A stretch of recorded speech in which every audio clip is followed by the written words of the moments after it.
सभी प्रकार के जो धर्म हैं और ग्रंथ हैं, ग्रंथ और धर्म के मानने वाले, पढ़ने वाले हैं, उसमें एक विशेष बात लिखी हुई है कि कोई भी जीव हो, जलचर हो, नभचर हो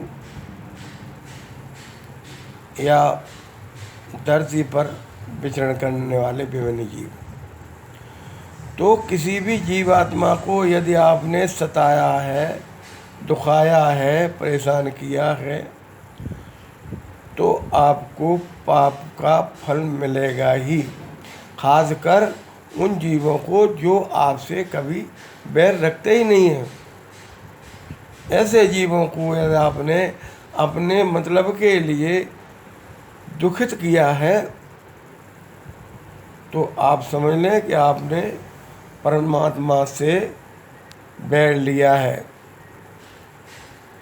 क्योंकि आप करने को ताकत है, आप कुछ भी कर सकते हैं।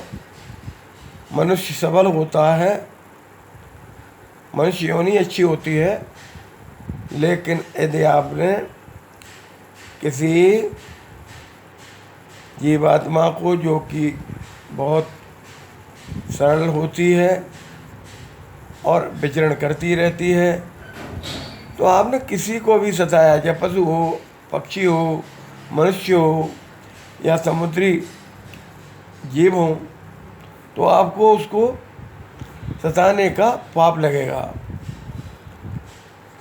दूसरा पाप लगता है झूठ बोलने से। अगर आपने झूठ बोला है तो आपको पाप जरूर लगेगा।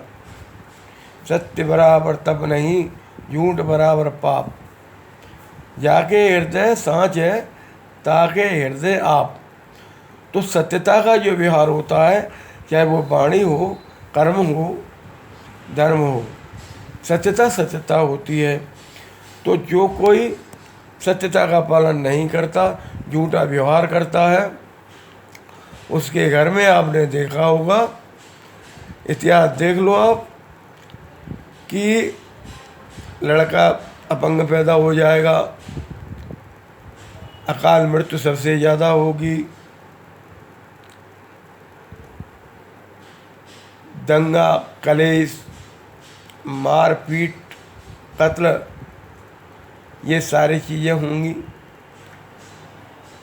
और यदि ज़्यादा पाप किया है आपने, तो आप बच्चा पाना तो दूर है, आप अगर कोई पेड़ लगाएंगे ना, वो भी सूख जाएगा, तो उसका कुल सहित नाश हो जाता है। ना रहा न खो कुल रोवन हारा, रावण जैसा। रावण ने ऋषि मुनियों को मारा था और तमाम तरह के जीवों को सताया था, तो उसके कुल में कोई उसे याद करने वाला नहीं रहा।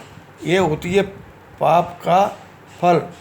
इसलिए आप पाप न करें, असत्य न बोलें, सत्य भाषण करें, सत्य ही आप जो है व्यवहार, जिससे आपका मान बढ़े, सम्मान बढ़े, प्रतिष्ठा बढ़े।